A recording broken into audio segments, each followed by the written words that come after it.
box, Catherine, and I warn you, it's a little tricky. Think about it. If you can spell box, you can have a cookie. So she's very nervous and says, B-O-X, miss? Very good, Catherine, you get a cookie. Mohammed, did you play in the sandbox with Catherine and Michael? He says, no, miss, I wanted to, but they threw sand at me, they kept me out, they wouldn't let me play in there.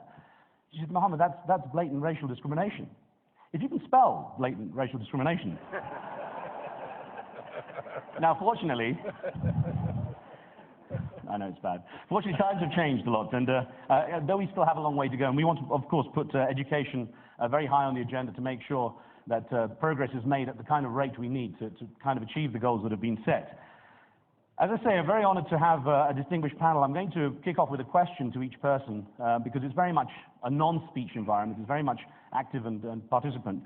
So I'll start, Your Majesty, if I may, just by asking you, we look at one of the key questions we have here for this session, and that is why should we look at education systems as a of global importance? So, as a global family, we came together 10 years ago in the year 2000, and we said that we would make education for all a reality by 2015. That was part of the Millennium Development Goals. And we said that no country that's committed to achievement in education should be thwarted by lack of resources. Now, the way it looks now is that we have 50 million more children into schools, but we still have 72 million children out of school. It would cost us $16 billion to get all of those children in developing countries into primary education. So far, we've only raised $3 billion.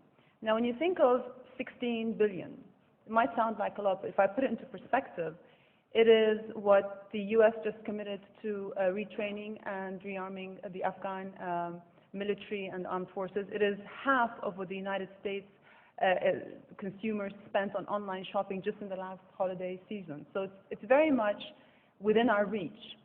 But it's the priority issue, it's the sense of urgency. Now, if we were to look at all these scourges facing our world, all the intractable problems from poverty, hunger, disease, terrorism, climate change, all of these problems can be relieved, if not totally solved, through education. The thing I find frustrating is that it's very easy to get everyone to agree that education is important and it's a priority, but it's difficult to get them to realize that it's an urgent issue. And that's why politicians, when they are lobbying and when they're campaigning, they're always raise the education issue. But once they get elected, it seems to go down their priority list, partly because the rewards from education take a long time to reap, and it might not fit within the political cycle.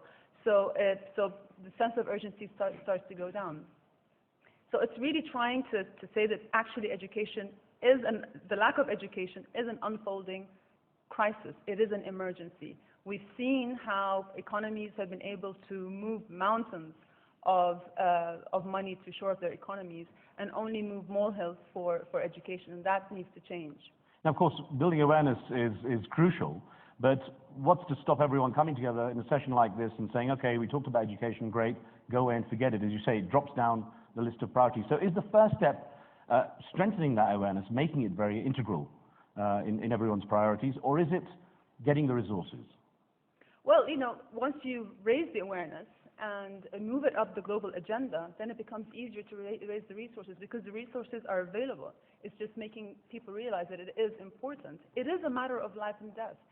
7 million cases of HIV/AIDS can be prevented in the next decade if we achieve our education for all goal. A child is 50% more likely to make it past his 5th birthday if he's born to an educated mother. So it is an emergency. But I think we live in a culture of instant gratification where we want quick fixes.